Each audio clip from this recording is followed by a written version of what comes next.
Good day, AS peers! Welcome sa ating edukasyon sa pagpapakatao grade 8. Ang paksa ay ang pakikipagkaibigan hango mula sa edukasyon sa pagpapakatao module para sa pag-aaral pahina 148 to 160 module 6. Ito ay inaasahan sa atin pagkatapos ng aralin. Una, natutukoy ang mga taong itinuturing na kaibigan, ang mga natutuhan mula sa mga ito at ang mga kabutihang naidulot ng mga ito. Ikalawa, nasusuri ang mga pakikipagkaibigan batay sa tatlong uri ng pakikipagkaibigan ayon kay Aristotle. Ngunit bago ang lahat, balikan muna natin ang ating nakaraang paksa o aralin. Ito ay ang mga prinsipyo. So, ito yung mga prinsipyo ng prinsipyo sa pagpapaunlad ng pakikipag-ugnayan sa ating kapwa. So, ano-ano ang mga ito? Ito ay paggalang sa pagiging individual. Ikalawa, pagpapahayag ng mga damdamin. Ikatlo, pagtanggap sa kapwa. At ikaapat, pag-iingat sa mga bagay na ibinahagi ng kapwa. Okay. So ngayon, after ng pakikipagkapwa, puntahan natin ang pakikipagkaibigan. So, pakikipagkaibigan, marami tayong tawag sa ating mga kaibigan. Maaring BFF, friendship, pre or pare, repa peeps, best, pards, at marami pang iba. So, hindi na mababanggit sa sobrang dami. Ang kaibigan, ito ang turing mo sa kanila. Maasahan, nasasandalan, takbuhan, maraming pwedeng paglalarawan, maraming mapag-uusapan, at maraming mga hindi malilimutang karanasan mula sa inyong pagsasama. So, everyone wants friends, and everyone needs good friends. So, not just friend, but also good friends. Ayon sa Webster Dictionary, ang pagkakaibigan ay ugnayan sa isang tao dahil sa pagmamahal o affection o pagpapahalaga o esteem. So, mahalagang maunawaan ang pagkakaibigan ay hindi isang damdamin. Pagkos, isang pasya dahil ito ay nangailangan ng malinaw na hangarin. Ano ang hangarin ninyong pagkakaibigan? So, ayon naman kay Aristotle, isang Griyegong pilosopo, ay nagbigay ng makabuluhang pananaw sa pakikipagkaibigan. Ang sabi niya, ang tunay na pagkikipagkaibigan ay sumisibol mula sa pagmamahal ng mga taong malalim na nakilala ang pagkatao sa pananaw ng sarili at iba. Ito ay isang natatanging damdamin para sa espesyal na tao na masigit ang halaga sa isang ordinaryong tao lamang. Okay, so naiangat nito ang antas ng buhay tungo sa positibong ugnayan ng isang lipunan. Ayon pa sa kanya, natural na hangarin ng isang tao na makipagkaibigan sa kanyang kapwa. Likas itong dumadaloy sa isang tao dahil likas din sa kanya ang magmahal.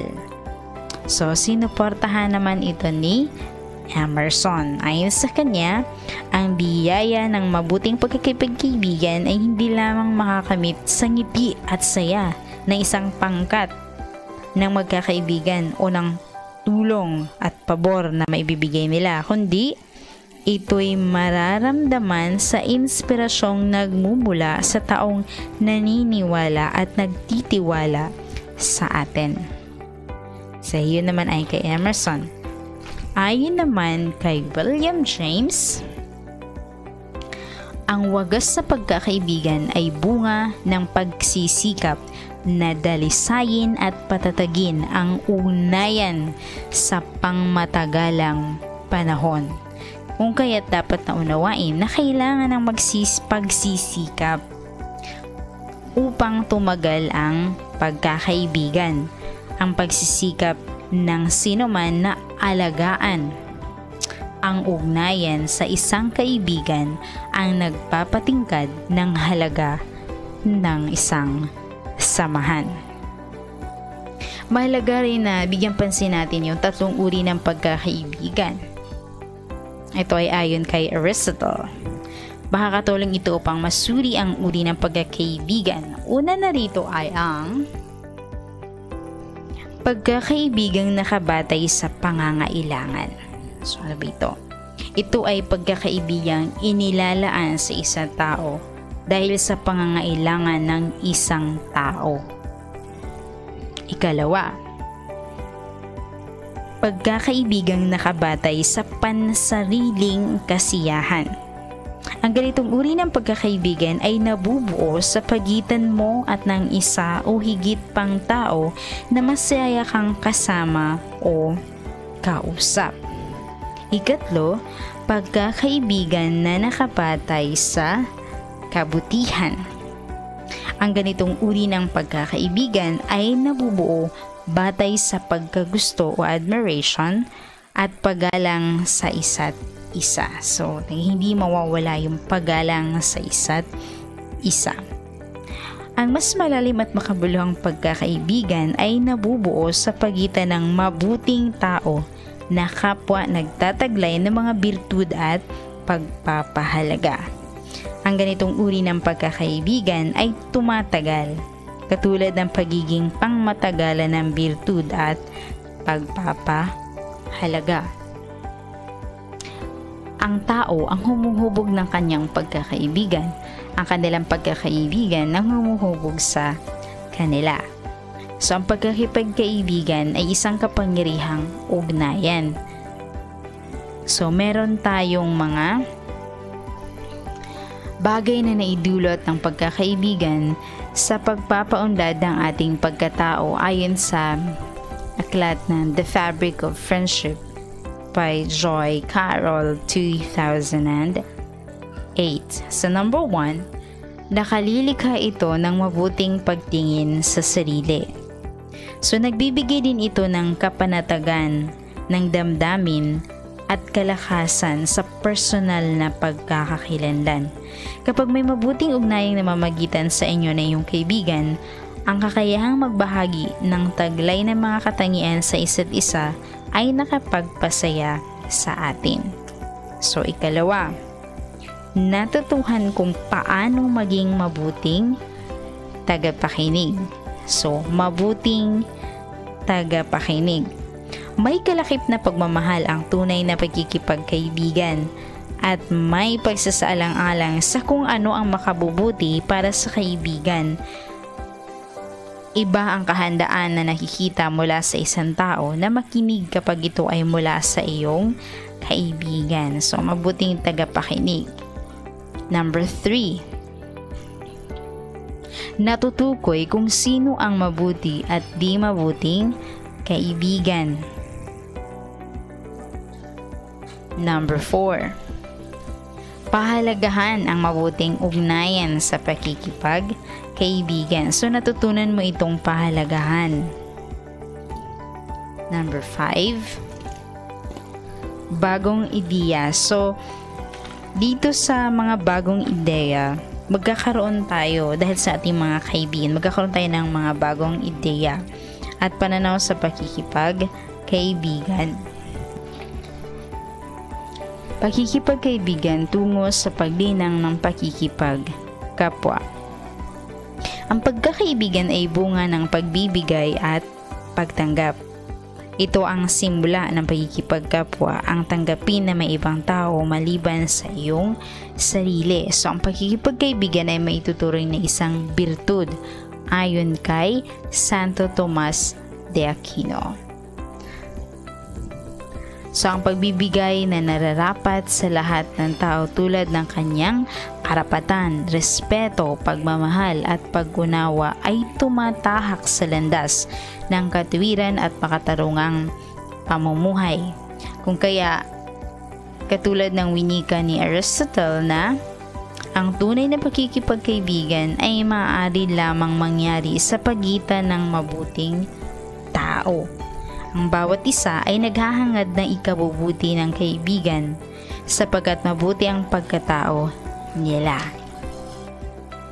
Pakikipagkaibigan tungo sa pagtatamo ng mapayapang lipunan. So, ang pagkikipagkaibigan ay pinakamataas na ekspresyon ng panlipunan, kalikasan ng tao at ito rin ang pinakamatibay na pundasyon ng anumang lipunan. Naniniwala si Saint Augustine na unti-unting magiging perpekto ang isang lipunan kung ito ay magiging lipunan ng malalim at makabuluhang pagkakaibigan. Ayon naman kay Andrew Greeley, 1970,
kaibigan ay may kalakip na kapwa pagbabahagi ng mga hangarin o pananaw tungkol sa pagkakaibigan. Ang matapat na pagkakaibigan ay may pahintulot na masabi sa isa't isa ang kanilang tunay na niloloob ng hindi mabibigyan ng hindi magandang kahulugan.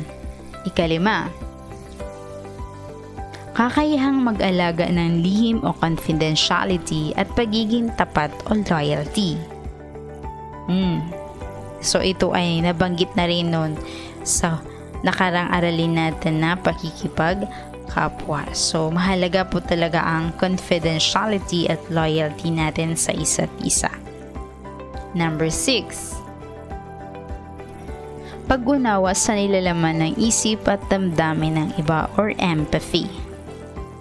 Ang pag-unawa ay nangangahulugang paglagay ng sarili sa sitwasyon kinalalagyan ng kaibigan. So, ang pagbuo ng pagkakaibigan ay hindi madaling proseso. So, maraming mga pagsubok ang daraanan, maraming mga suliranin ang kanilang harapin, at maraming mga sakit na mararamdaman. Isa pang mahalagang sangkap ang kinakailangan upang ganap na makamit ang tunay at wagas na pagkakaibigan. Ito ay ang pagpapatawad. So, pagpapatawad, batayan ng kabutihan at pagmamahal. So, sabi nga ni George Washington, ang tunay na pagkakaibigan ay dumadaan muna sa ilang matitinding pagsubok bago ito ganap na malinang sa malalim na antas ng pakikipag-ugnayan.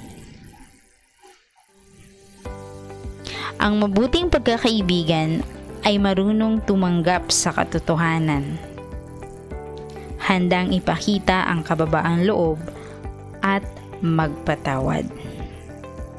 Tandaan na mahalagang magkaroon ng kaisahan ang pusos ng magkakaibigan na makikita sa pagkakaroon ng kaisahan.